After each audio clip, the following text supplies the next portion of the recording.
Vietnam penuh dengan peperangan. Lebih dari 27 tahun, Vietnam menjadi neraka peperangan. 7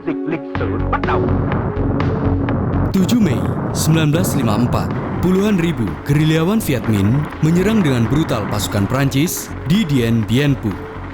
Prancis kalah telak dan Vietnam akhirnya merdeka. Merdeka dari penjajahan Prancis.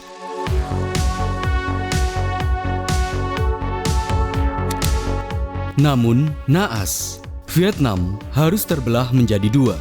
Sesuatu yang sangat dikhawatirkan oleh Ho Chi Minh.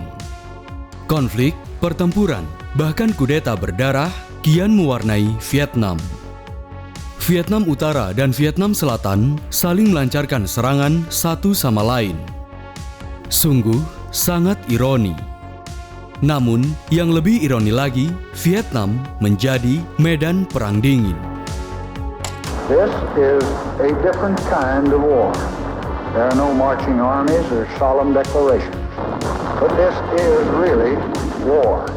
It is guided by North Vietnam and it is spurred by Communist China. Its goal is to conquer the South and to extend the Asiatic dominion of communism. And there are great stakes in the balance. Maret 1965, ratusan pesawat tempur Amerika mengebom Vietnam Utara dengan membabi buta. 8 juta ton bom Amerika meluluh lantahkan Kamboja, Laos, dan termasuk Vietnam.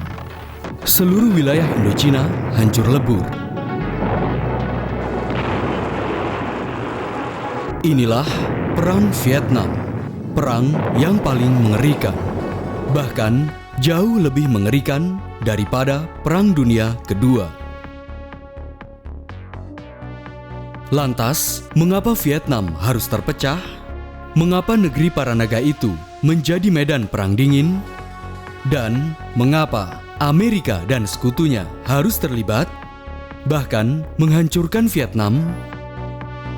Perang Vietnam, episode kedua, seri sejarah Vietnam.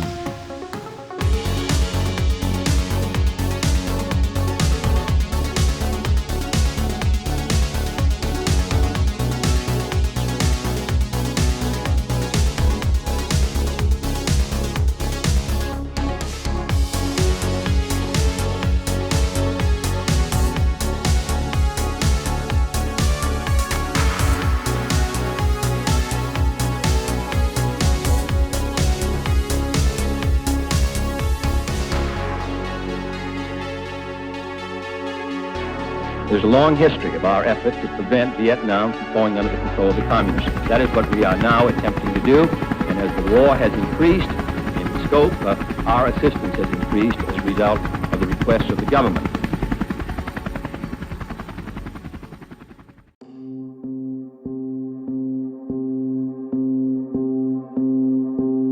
Memperjelas episode sebelumnya, sekali lagi kita akan melihat bagaimana kondisi perang Indochina. Dalam sebuah perang, biasanya ada sebuah propaganda agar terlihat seperti perjuangan suci. Pemerintah Prancis membuat propaganda bahwa perang Indochina ini adalah perang salib melawan komunisme. Sementara itu, bagi Ho Chi Minh, perang ini adalah suatu perjuangan suci melawan penjajah Prancis. Bukan lagi sebuah propaganda. Hal ini adalah sesuatu yang harus diperjuangkan oleh Paman Ho dan Viet Minh untuk mencapai kemerdekaan.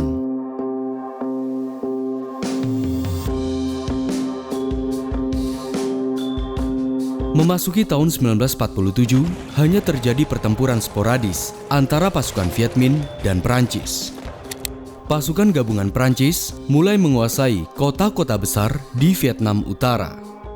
Di kota Bacan, sebelah utara Hanoi misalnya, dengan sandi operasi Lea, sebanyak 1.000 pasukan terjun payung serta 15.000 pasukan Prancis mengepung basis kekuatan Viet Minh.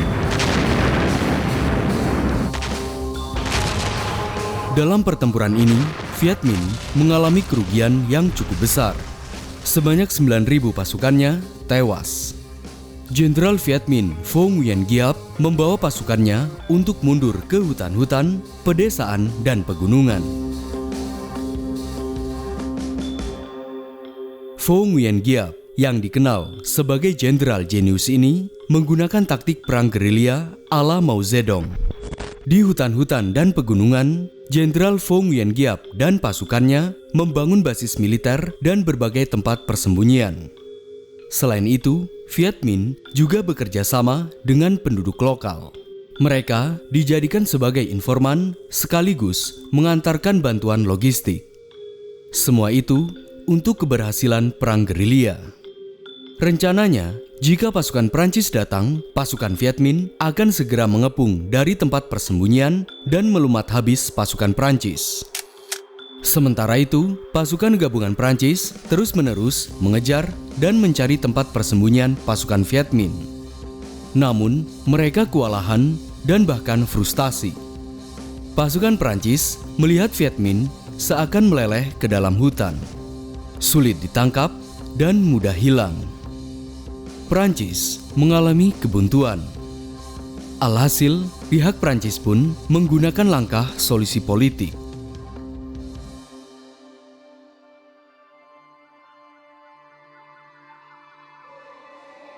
Pada tahun 1948, pihak Prancis membujuk Kaisar Baudai untuk mendirikan negara di Vietnam Selatan yang menjadi bagian dari Uni Prancis. Tawaran itu diterima oleh Baudai. Pada tahun 1949 berikutnya, Prancis membentuk Tentara Nasional Vietnam dari orang-orang Vietnam Selatan guna membantu operasi militer melawan Viet Minh. Sebagai balasannya, Ho Chi Minh juga melakukan langkah politik. Oktober 1949, bersamaan dengan keberhasilannya kelompok Mao Zedong yang menguasai Tiongkok, Ho Chi Minh meminta bantuan militer kepada Republik Rakyat Tiongkok. Mao dan Paman Ho sejak dulu memang memiliki hubungan baik. Apalagi mereka sama-sama menganut komunisme. Pemerintah Republik Rakyat Tiongkok pun lalu memberi bantuan militer seperti penasehat militer, bantuan logistik, serta senjata. Bukan tanpa alasan, Mao Zedong memiliki ambisi yang besar untuk melebarkan pengaruh komunismenya di Asia. Sebagai pemain baru dalam kancah politik Perang Dingin, Mao tidak akan membiarkan Vietnam jatuh ke tangan blok Barat. Hal ini juga senada dengan ambisi Soviet. Soviet mulai menampakkan taringnya di Vietnam. Oleh karenanya, pada bulan Januari 1950, pemerintah DRV atau Democratic Republic of Vietnam atau Vietnam Utara memperoleh pengakuan dari Republik Rakyat Tiongkok dan Uni Soviet. Prancis tidak tinggal diam. Di saat yang hampir bersamaan, Baudai dan Prancis membentuk negara Government of the Republic of Vietnam atau GVN atau Negara Vietnam Selatan. Di bulan Juli 1950 kemudian, pemerintah GVN memperoleh pengakuan dan dukungan dari Prancis, Inggris, dan juga Amerika. Sejak saat itu, Amerika secara diam-diam memberikan dana dan bantuan militer. In the early 50s, the United States had a concept of communism, international communism, as a hard, monolithic bloc of China and Russia with no crevices in it that was seeking to expand and gain a dominant position in the world. 1950 brought a new source of help to the Viet Minh. Mao Zedong's forces arrived at Vietnam's borders, having taken all of China. They extended diplomatic recognition to Ho's government, the first country to do so.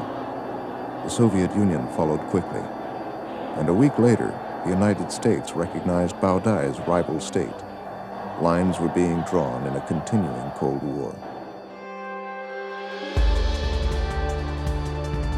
Seperti ambisi Soviet dan Tiongkok yang tidak akan membiarkan blok Barat menguasai Vietnam. Begitu juga Amerika dan sekutunya. Amerika tidak ingin membiarkan dominasi komunis menguasai Vietnam. Lebih-lebih wilayah Asia.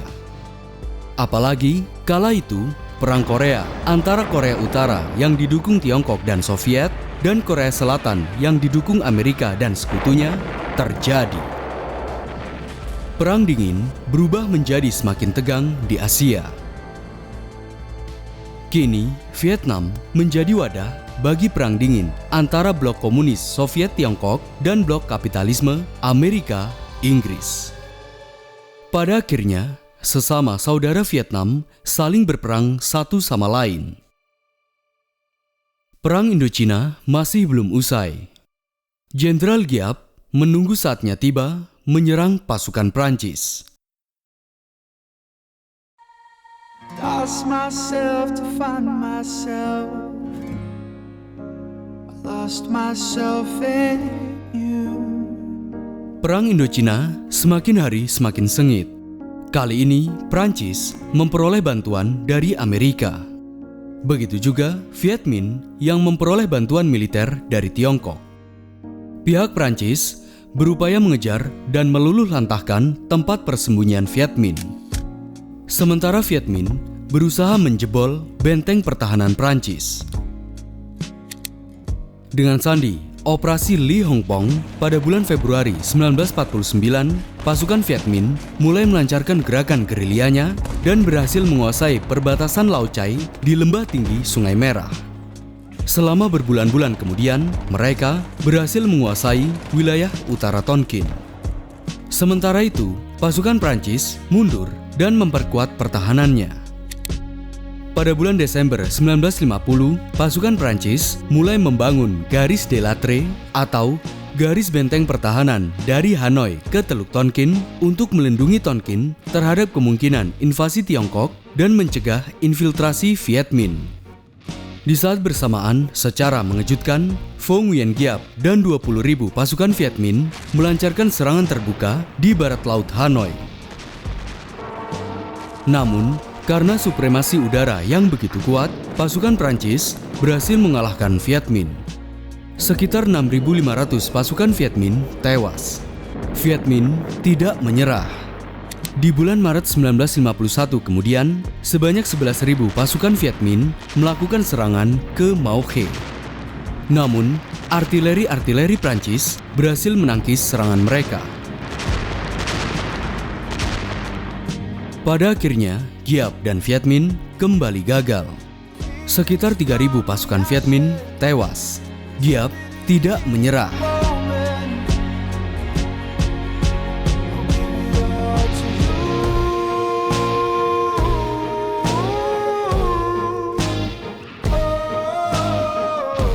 Pada bulan Mei 1951, pasukan Viet Minh menyerang garis pertahanan Prancis de Latre di sekitar delta Sungai Merah di Teluk Tonkin. Sampai hampir 1 bulan, serangan-serangan Viet Minh itu berhasil digagalkan. Bahkan, Prancis melakukan serangan balasan dan mengakibatkan ribuan Viet Minh mundur ke hutan-hutan. Akibat pertempuran ini, setidaknya lebih dari 10.000 pejuang Viet Minh gugur. Sementara itu, di Prancis terjadi pergolakan anti-perang. Di Prancis, gerakan aktivis kiri melancarkan demonstrasi anti-perang serta aksi sabotase dalam upaya memprotes tindakan militerisme Prancis di Indochina. Prancis mengalami banyak tekanan. Sementara itu, di Indochina, pertempuran masih berlangsung. The French had strong motives to end the war swiftly. There was constant political pressure in Paris for cuts in military expenditure. French communists opposed the war, and rebellion was brewing in other parts of the French Empire. The Viet Minh stepped up their attacks on the Red River Delta, a network of river courses to the south and east of Hanoi. The Delta was a key square in the strategic chessboard of the war. The Delta isolated the capital from the sea, from where all French supplies came.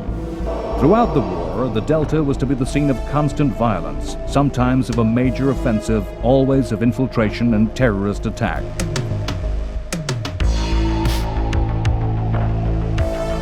Pasukan Prancis menjaga bentengnya di delta Sungai Merah dengan kekuatan penuh.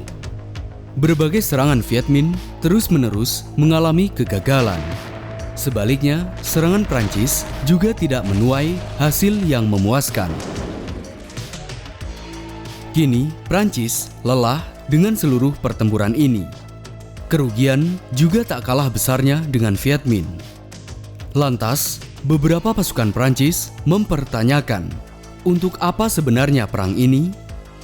Baik pasukan Viet Minh maupun Prancis, keduanya mengalami kerugian yang cukup besar dan akhirnya mereka masing-masing mundur.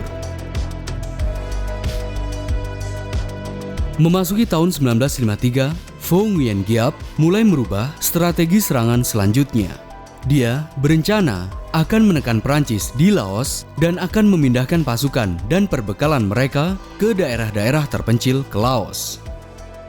9 April 1953, Jenderal Phu Nguyen Giap bersama ribuan pasukannya mulai menyerang dan mengepung pasukan Prancis di Laos. Kali ini, serangan Viet Minh berhasil. Prancis terpuruk. Di saat bersamaan, pemerintah Prancis mengangkat Henry Navarre sebagai komandan pasukan Prancis di Indochina. Menurut Jenderal Henry, bahwa tidak ada kemungkinan untuk memenangkan perang di Indochina. Yang terbaik dan yang dapat diharapkan Prancis adalah jalan buntu. Meski begitu, dia tidak hilang akal. Untuk menghalangi Viet Minh menguasai Laos sepenuhnya, dia memilih kota kecil Dien Bien Phu yang terletak sekitar 10 mil di utara perbatasan Laos dan 175 mil di barat Hanoi. Tujuannya, wilayah itu dijadikan pangkalan militer untuk merebut kembali Laos serta memutus bantuan logistik Tiongkok. Dien Bien Phu. Di sana akan terjadi sebuah puncak pertempuran yang akan menentukan nasib bagi Vietnam Utara maupun pihak Prancis.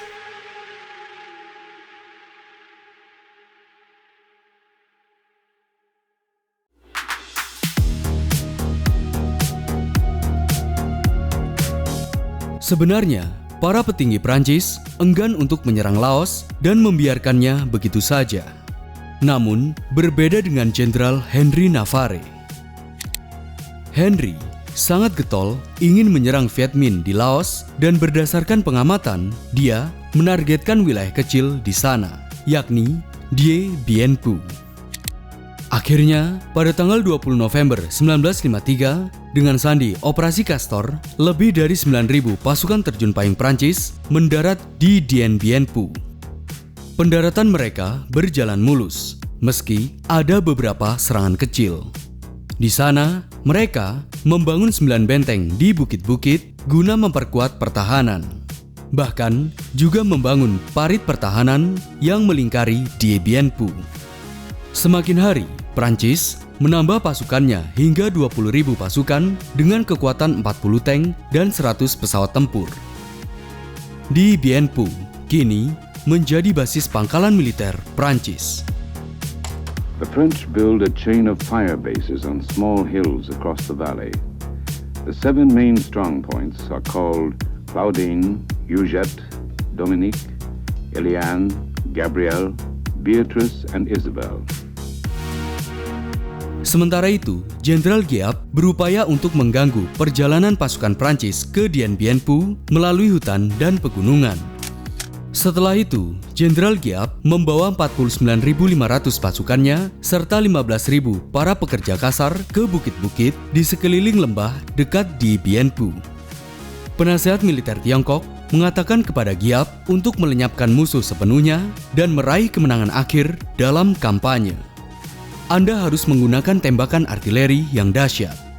Jangan simpan peluru artileri. Kami akan menyediakan dan mengirim setiap cangkang secukupnya kepada Anda.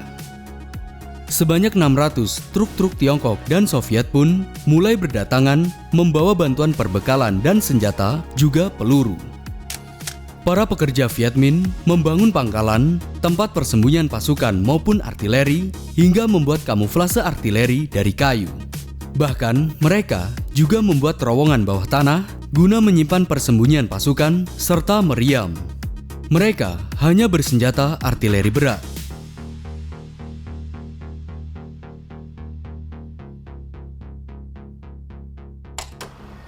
Beyond the eyes of the French, an army of 20,000 peasants and tribesmen clears the way for the coming soldiers.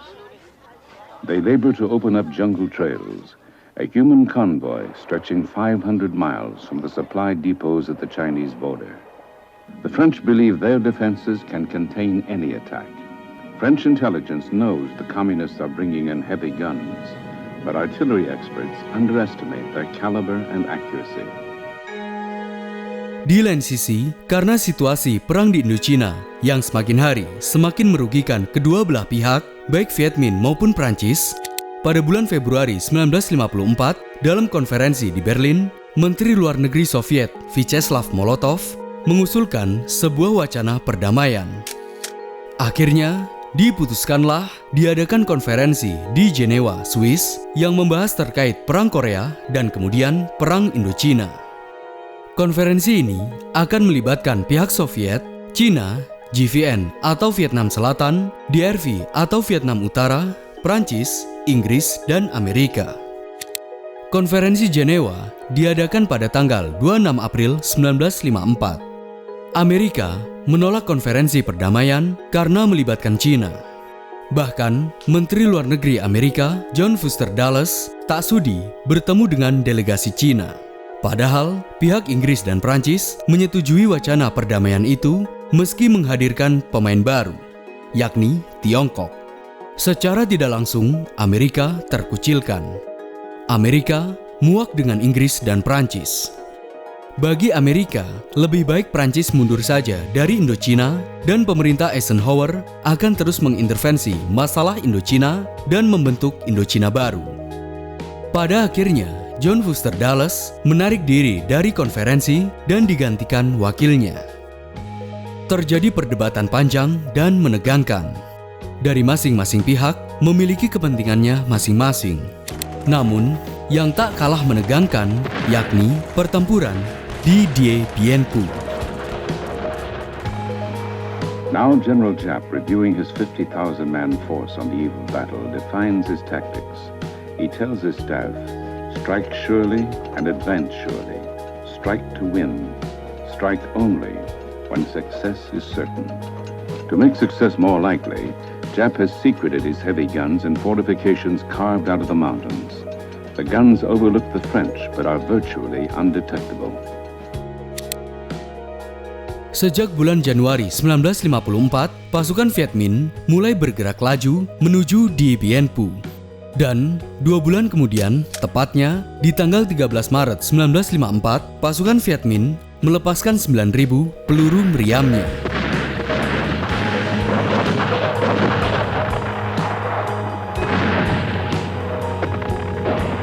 Seketika itu pun, Prancis terkejut dan mulai melakukan serangan balik. Namun, naas, pasukan Prancis kesulitan menemukan posisi pejuang Viet Minh. Sementara itu, Viet Minh dengan mudah menembakkan meriam beratnya dengan beruntun hingga berhari-hari. Prancis mulai frustasi. Salah satu komandan artileri Prancis, Kolonel Pirot, masuk ke liang persembunyiannya dan melakukan bundir dengan meledakkan granat tangannya. Meski Prancis mengerahkan pasukan terjun payungnya, namun mereka ditembak dengan brutal oleh pasukan Viet Minh.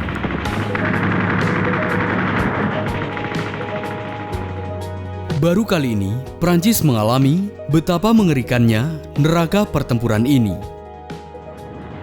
Dalam kurun waktu 2 bulan saja, pasukan Viet Minh berhasil membuat pasukan Prancis sekarat. 4 benteng Prancis di Dien Bien Phu berhasil ditaklukkan Viet Minh. Bahkan, serangan bom beruntun pesawat Prancis tak membuat pasukan Viet Minh menyerah. Sempat, bala bantuan Prancis akan mendekati Laos.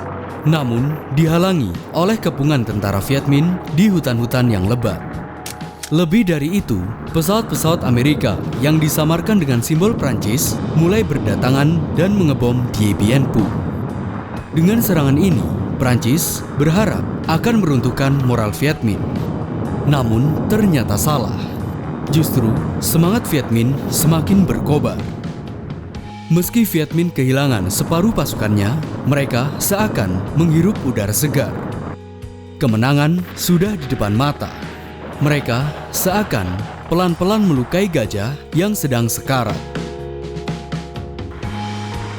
Prancis sudah mulai kehabisan logistik dan amunisi. Jenderal Henry Navarre sadar jika pasukannya sudah kalah. Dia berencana bertahan hingga mendapatkan hasil dalam perundingan di Jenewa.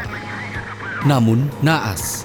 Pada tanggal 7 Mei 1954, sisa pasukan Viet Minh yang berjumlah 26.000 tentara mulai mengepung Dien Bien Phu dan melakukan serangan terbuka. Sore harinya, para pejuang Viet Minh akhirnya berhasil menguasai Dien Bien Phu. Pasukan Prancis mulai berhamburan mundur dan mengibarkan bendera putih. Akhirnya, pertempuran selesai dan dimenangkan oleh Viet Minh. Dalam pertempuran yang amat mahal ini, Viet Minh kehilangan 25.000 pasukannya. Sementara itu, sebanyak 2.000 tentara gabungan Prancis tewas. 1.729 pasukannya hilang, dan sebanyak 11.721 pasukannya ditangkap dan ditawan Viet Minh.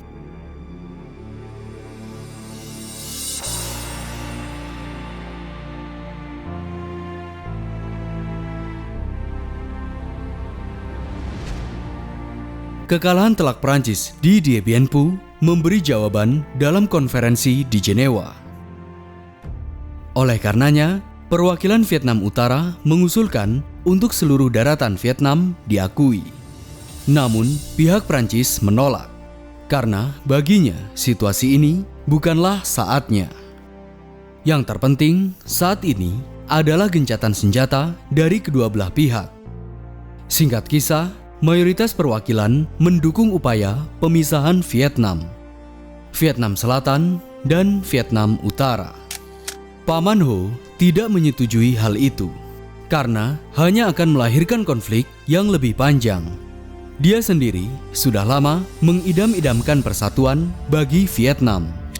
Namun apalah daya, karena situasi yang sedang memanas serta karena tekanan Tiongkok dan Soviet, Ho dengan terpaksa menyetujui perundingan Jenewa. Padahal Ho Chi Minh sudah merencanakan dengan Jenderal Giap akan menguasai seluruh wilayah Indochina.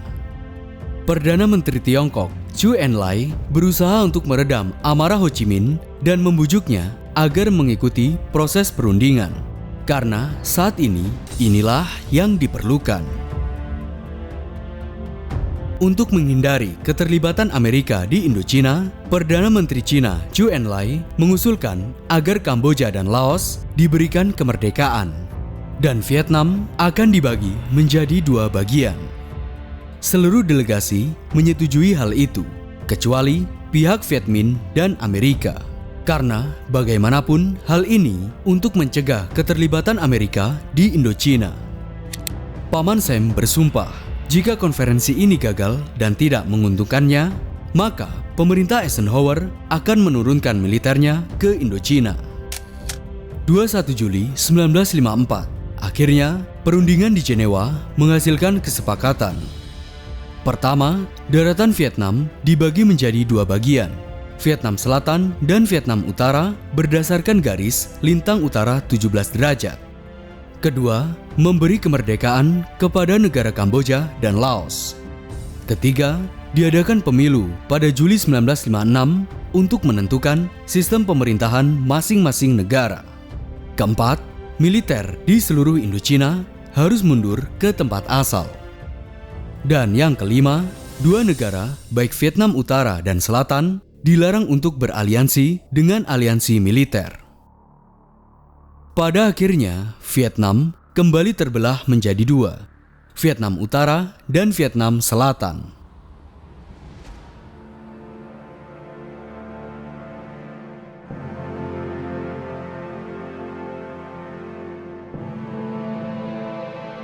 Di tengah hutan Vietnam Utara, terlihat Paman Ho berbicara di depan militernya.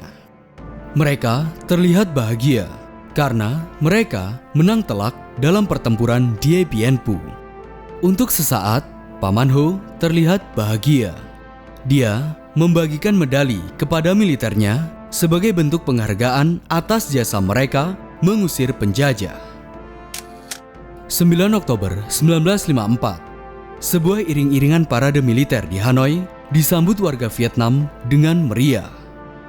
Sebuah momen yang paling mengharukan. Vietnam telah merdeka.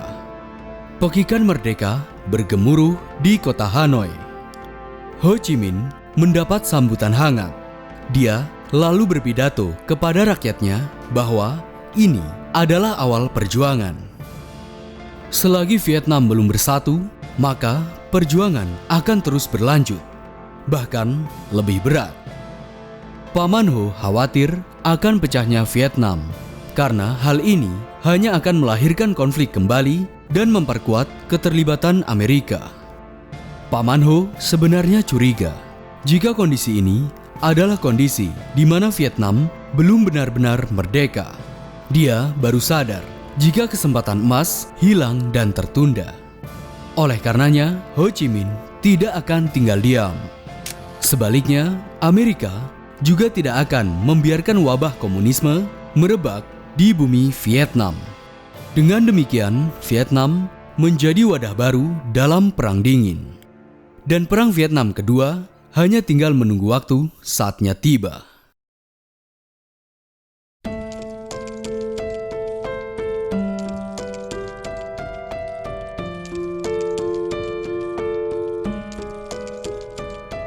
Pasca kekalahannya di Dien Bien Phu, seluruh pasukan Prancis ditarik mundur dari Vietnam, sehingga Prancis menyerahkan Vietnam Selatan kepada Bao Dai selaku pemimpin Vietnam Selatan.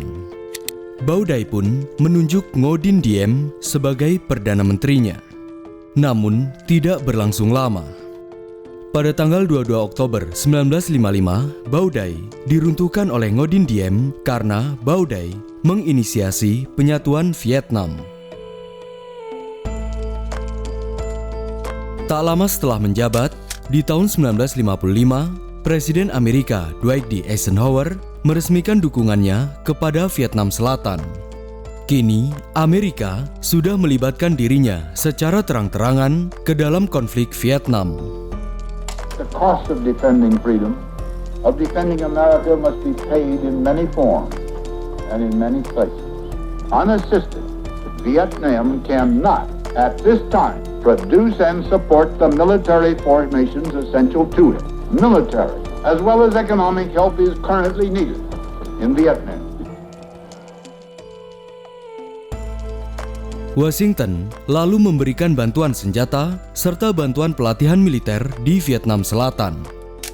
Sementara itu, pasukan Viet Minh mulai melakukan gerakan terorganisir kepada kelompok gerilyawan pro-komunis di Vietnam Selatan yang dikenal dengan Viet Cong. Mereka didukung Vietnam Utara dengan bantuan dana, senjata, bahkan juga pelatihan militer.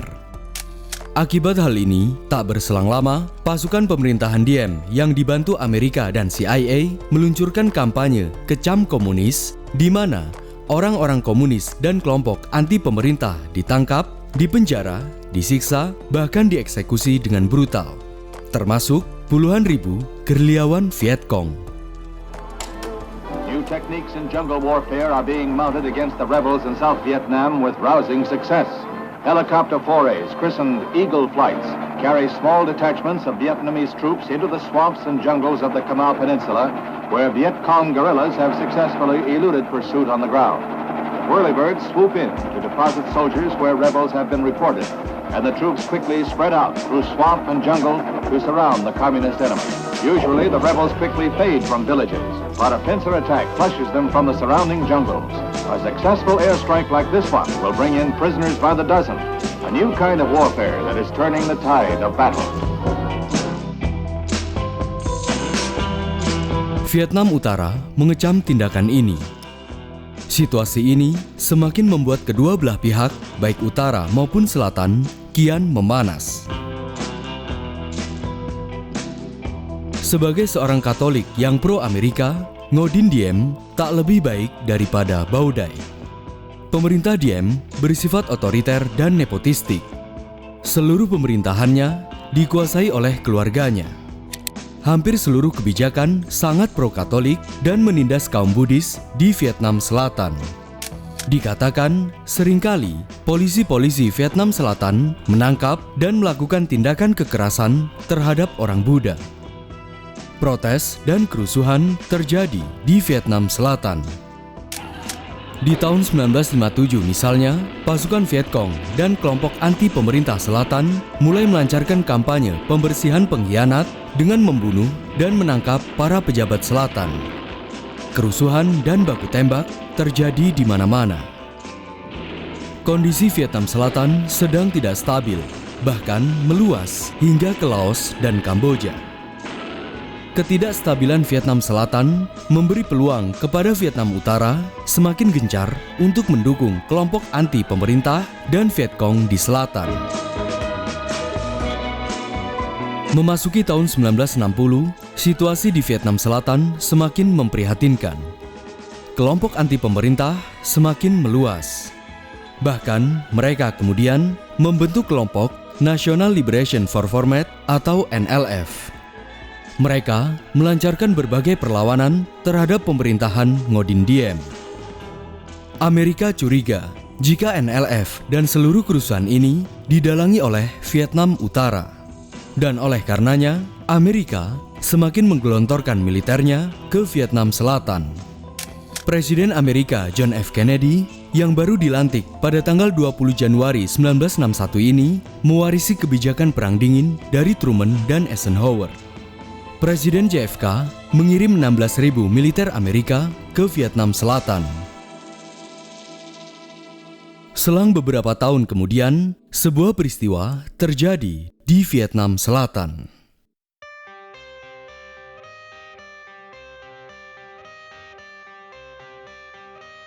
Mei 1963, di Hue, Vietnam Selatan, saat terjadinya demonstrasi, Tentara Keamanan Selatan menembak 9 orang Buddha dengan brutal. Aksi penembakan ini dikenal dengan Hua Pat Dan. Selang beberapa hari kemudian, 11 Juni 1963, untuk melancarkan aksi protes, seorang biksu Buddha, Thich Quang Duc, membakar dirinya di depan pagoda di Saigon.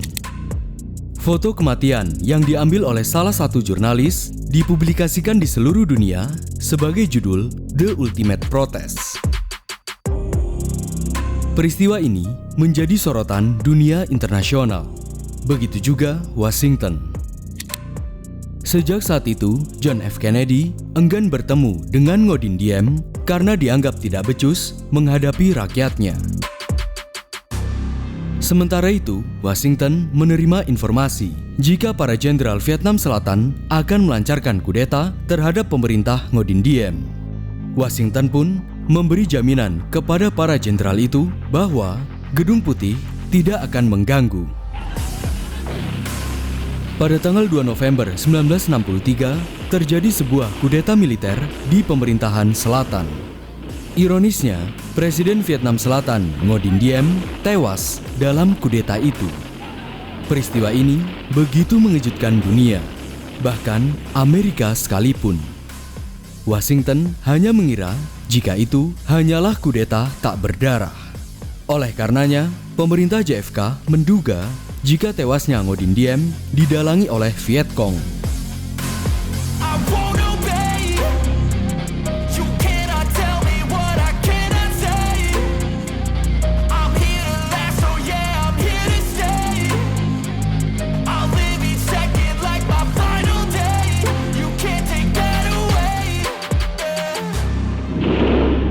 This is Saturday in Saigon.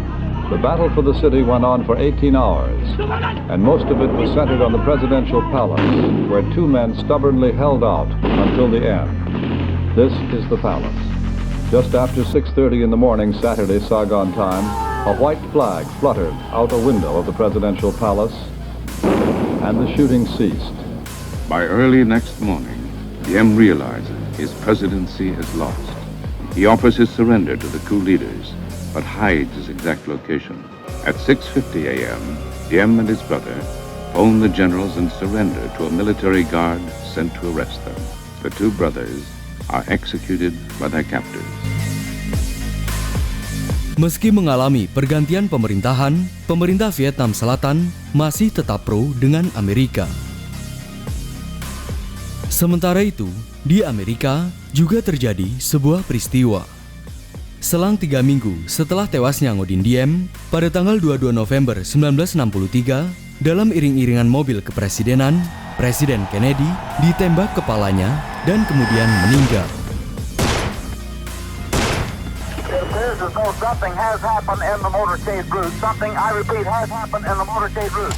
From Dallas, Texas, the flash, apparently official, President Kennedy died at 1 p.m. Central Standard Time.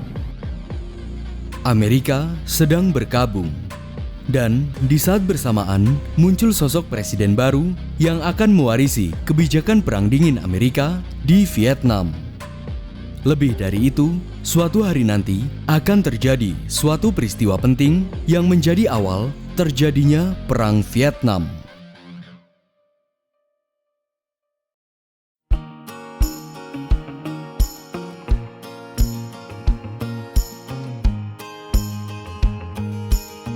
Pasca Presiden John F. Kennedy meninggal, wakilnya Lyndon Baines Johnson kemudian dilantik menjadi Presiden Amerika ke-38 pada tanggal 22 November 1963.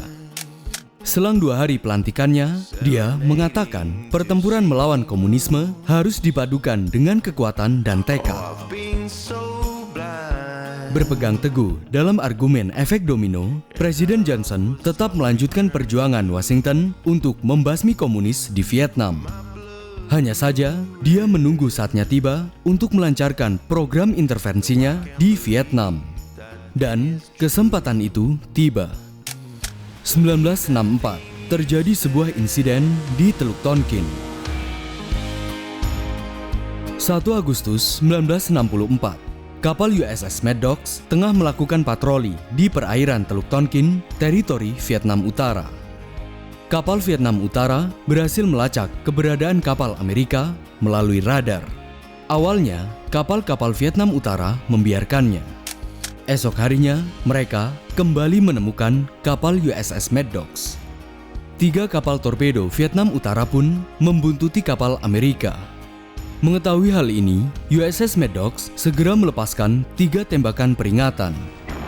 Namun, naasnya, tiba-tiba Vietnam Utara melepaskan tembakan ke kapal Amerika. Aksi saling tembak pun terjadi, hingga kemudian USS Maddox mundur ke perairan Vietnam Selatan. 2 hari kemudian, 4 Agustus 1964, mereka berhadapan kembali.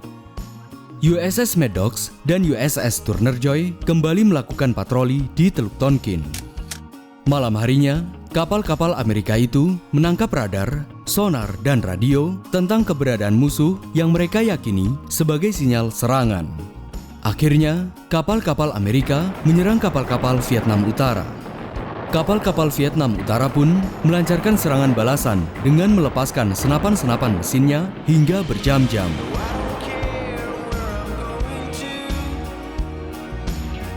Akibat pertempuran laut ini, 1 pesawat Amerika rusak, 3 kapal Vietnam Utara rusak, dan 4 marinir Vietnam Utara tewas. Komandan USS Maddox, Kapten John Herrick, segera melaporkan insiden ini ke Washington. Insiden Teluk Tonkin memicu reaksi keras dari Washington. Presiden Johnson merespon insiden ini dengan marah. Gedung Putih akhirnya meluncurkan operasi untuk melancarkan serangan balasan. 5 Agustus 1964, dengan sandi operasi Pierce Arrow, 64 pesawat pengebom Amerika mengebom pangkalan Vietnam Utara di Hon Gai, Lok Chau, Puch Lau, Quang Kene, dan Vinh selama 2 hari.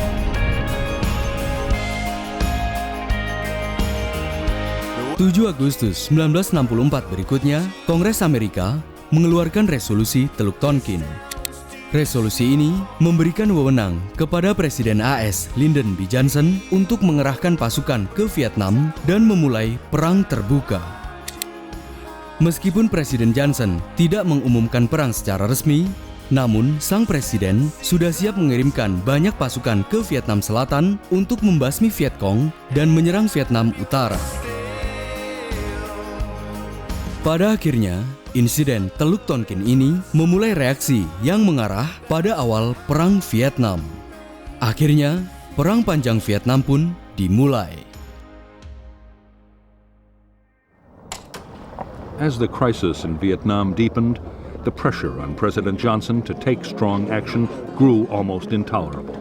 Many of Johnson's political opponents, including the Republican Senator Barry Goldwater, were calling for North Vietnam to be bombed and for U.S. troops to be sent to fight in the South. The Joint Chiefs of Staff were also insisting that decisive military action would have to be taken to pressure Hanoi. Sejak insiden Teluk Tonkin, Vietnam Utara memberlakukan alarm waspada. Pemerintah Ho Chi Minh lalu mewajibkan seluruh rakyatnya untuk berjuang melawan kemungkinan serangan Amerika. Kini, Vietnam Utara sudah bisa melihat sinyal bahwa Amerika akan memporak-porandakan Vietnam Utara. Sementara itu, Amerika membangun basis kekuatannya di Vietnam Selatan dan melatih militer Vietnam Selatan.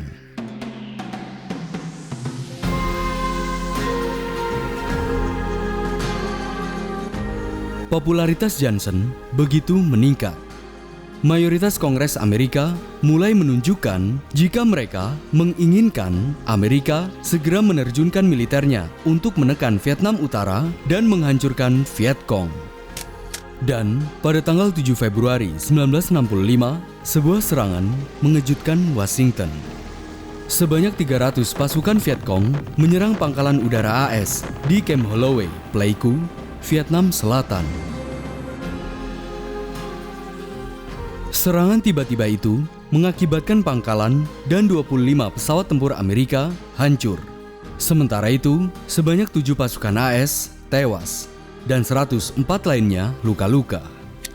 Hanya dalam 12 jam berselang, Presiden Johnson memerintahkan Komandan Pasukan AS di Vietnam Selatan, Jenderal William Westmoreland, untuk melancarkan operasi Flaming Dart.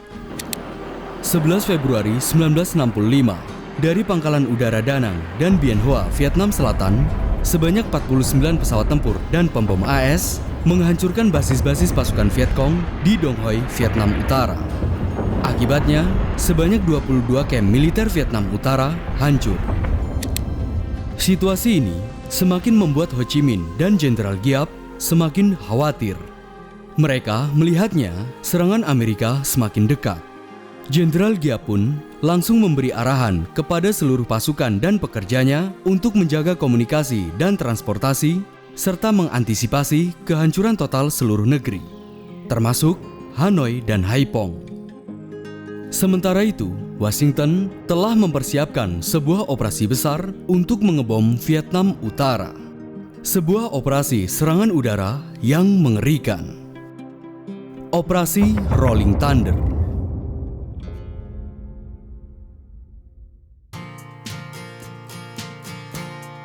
Gonna get through this. We're gonna do whatever it takes. Gonna push through this. Februari 1965, Gedung Putih telah memutuskan suatu operasi besar di Vietnam. 13 Februari 1965, Presiden Johnson memberi perintah untuk melakukan pengeboman yang lebih luas di Vietnam Utara dengan tujuan memaksa Vietnam Utara untuk berhenti mendukung Viet Cong serta untuk meningkatkan moral pasukan Vietnam Selatan. Maret 1965, Operasi Rolling Thunder dimulai.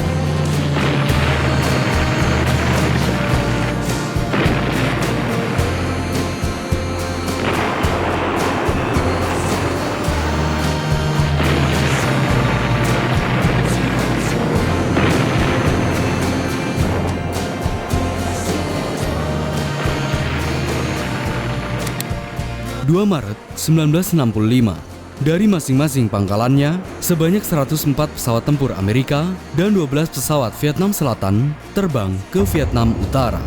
Armada itu langsung mengebom Quang Binh dan Vinh Linh, Vietnam Utara. Yang mana wilayah ini adalah jalur logistik dan jaringan komunikasi Viet Cong ke Vietnam Selatan. Selanjutnya, Angkatan Udara Amerika mulai menyerang wilayah Hanoi, Haiphong, Tan Hoa, Yen Bai, Nam Dinh, Phan Rang, dan beberapa wilayah lainnya.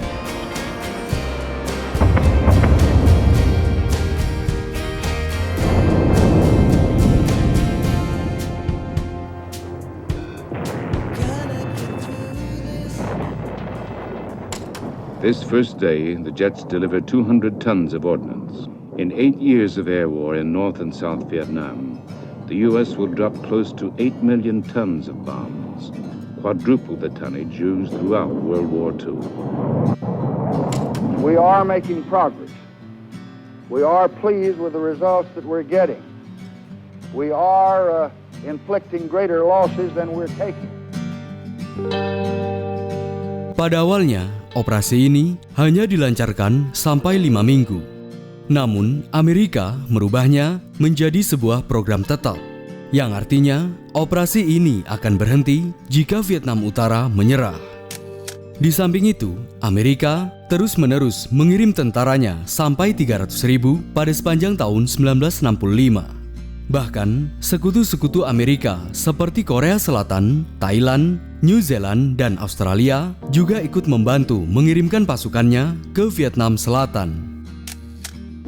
Lebih dari itu, pemerintah Washington mulai memberlakukan wajib militer kepada kaum minoritas serta orang kulit putih kelas menengah Amerika. Hal ini menuai banyak protes dari berbagai kalangan. Aksi demonstrasi pun mulai muncul. Keterlibatan Amerika dalam Perang Vietnam adalah suatu kesalahan. Gerakan anti perang di Amerika mulai turun ke jalan-jalan.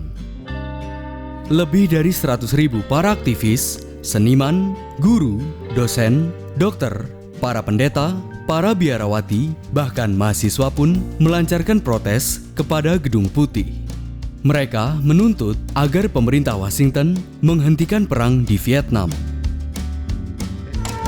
Anti-war demonstrators protest U.S. involvement in the Vietnam War in mass marches, rallies, and demonstrations. Central Park is the starting point for the parade to the UN building.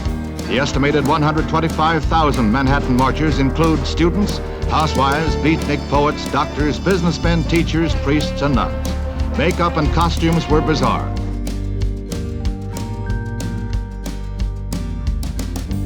Meski begitu, pemerintah Washington tetap bersikukuh memberlakukan wajib militer dan bahkan meneruskan operasinya di Vietnam. Amerika mulai menambah pesawatnya sampai 700 pesawat. Bahkan, Angkatan Udara Amerika memberlakukan Vietnam Utara sebagai wilayah bebas tembakan. Kali ini, Amerika justru menargetkan serangan terhadap warga sipil dan militer Viet Minh. Selain itu, secara bersamaan, pesawat-pesawat Amerika mulai menjatuhkan bomnya ke tempat-tempat penyimpanan pusat bahan bakar di kota Hanoi dan Haiphong sampai 2 bulan. Akibatnya, cadangan minyak Vietnam Utara menurun hingga 60%. Namun, ini hanyalah kemajuan kecil saja. Cadangan minyak Vietnam Utara masih lebih dari cukup untuk memenuhi kebutuhan perang mereka. Justru, kerugian yang harus ditanggung Amerika jauh lebih besar. Bagaimana mungkin? Meski Vietnam Utara mengalami kerugian hingga 140 juta US dollar, namun Amerika harus mengeluarkan dana setiap bulannya sebanyak 250 juta US dollar untuk membiayai operasi di Vietnam. Apalagi, operasi ini tidak mencapai tujuannya. Tidak ada tanda-tanda jika Vietnam Utara menyerah. Dengan kata lain, di tahun 1966, operasi Rolling Thunder mengalami kegagalan. Kegagalan ini mulai mendapatkan kritikan dan kecaman dari berbagai kalangan. Apalagi, pesimisme dan protes rakyat Amerika juga mulai muncul.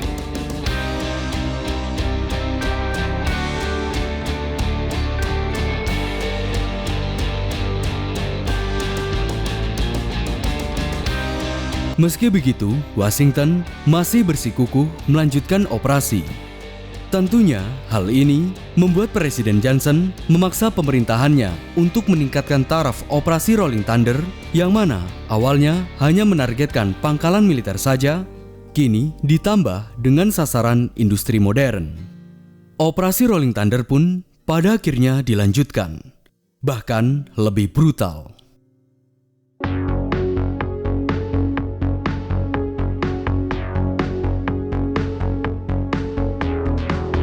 Memasuki tahun 1967, Amerika menyerang tempat-tempat pembangkit listrik dan pabrik-pabrik di Vietnam Utara. Pengeboman itu membuat Vietnam Utara kehilangan kapasitas listriknya hingga 87%. Hal ini juga menghentikan produksi baja dan semen yang sangat dibutuhkan oleh Vietnam Utara. Namun, semangat pasukan-pasukan Vietcong dan pasukan Giap tidak gentar. Mereka tidak menunjukkan tanda-tanda menyerah. Bagaimana tidak, mereka sudah mempersiapkan kemungkinan itu lebih awal.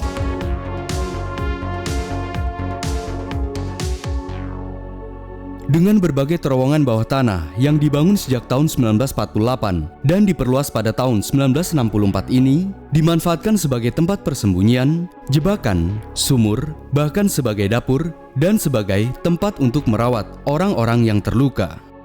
Terowongan cuci atau terowongan tikus ini sangat membantu pasukan Vietcong dan pasukan Giap. Selain sebagai tempat persembunyian senjata, mereka juga menggunakannya sebagai perlindungan bom. Dikatakan terowongan ini dibangun agar bertahan dari serangan bom.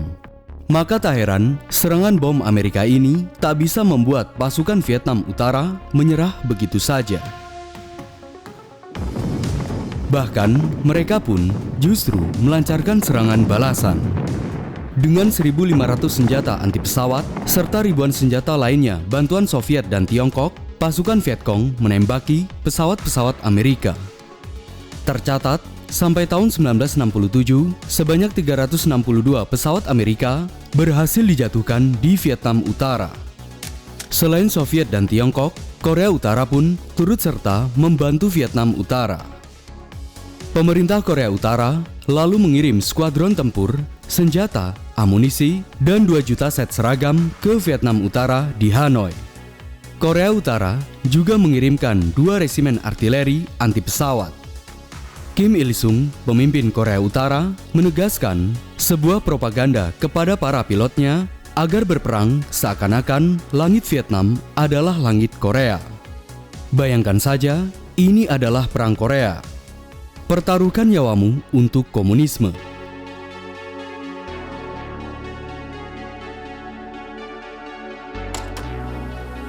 But we will not surrender. And we will not retreat. We intend to convince the communists that we cannot be defeated by force of arms or by superior power. Now, America wins the wars that she undertakes, make no mistake about it. And we have declared war on ignorance and illiteracy. We have declared war on poverty. We have declared war on disease. And we have declared war on tyranny and aggression. Sementara itu, di Amerika, aksi protes semakin membludak. Muhammad Ali, seorang petinju kelas dunia berdarah Amerika, juga menyuarakan anti-perang Vietnam. Bahkan, dia juga menolak dirinya dilantik sebagai tentara Amerika. Hal ini melahirkan sensasi luar biasa di Amerika. Akibatnya, gelar Muhammad Ali sebagai seorang petinju kelas dunia dicabut. Dan bahkan, dia diancam akan dipenjara selama 5 tahun. Ladies and gentlemen, Mr. Muhammad Ali has just refused to be inducted into the United States Armed Forces. Notification of his refusal is being made to the United States Attorney, the State Director of the Selective Service System, and the local Selective Service Board for whatever action deemed to be appropriate. Selain itu, beberapa penyanyi terkenal Amerika seperti Pete Seeger dan Bob Dylan juga menyuarakan gerakan anti-perang Vietnam. Bahkan, pada bulan April 1967, Martin Luther King, seorang aktivis yang menyuarakan hak-hak sipil serta ras kulit hitam di Amerika, juga menyuarakan anti-perang Vietnam. Dia menentang kebijakan Amerika terhadap Vietnam.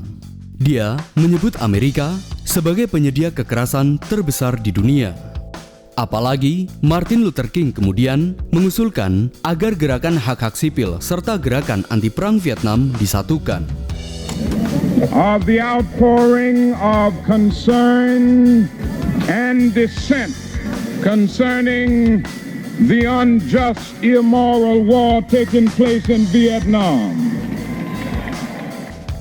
Sementara itu, di Vietnam, peperangan masih berlangsung sengit. Amerika dan Vietnam Selatan masih belum memberi tanda-tanda menyerah. Begitu juga Vietnam Utara. Ho Chi Minh menegaskan kepada seluruh rakyat dan militernya bahwa peperangan ini tidak akan usai kecuali kita mengalahkan Amerika dan sekutunya dan mendapatkan kemerdekaan bagi seluruh Vietnam. Dan ironisnya, Amerika tidak hanya mengebom Vietnam Utara. Pesawat-pesawat Amerika itu juga menurunkan lebih dari 4 juta ton bom ke Laos dan juga Kamboja. Bahkan dikatakan di tengah-tengah perang, ternyata militer Amerika turut membantai warga sipil di Vietnam Utara. Bukan di sini. Setidaknya akan dibahas di episode selanjutnya.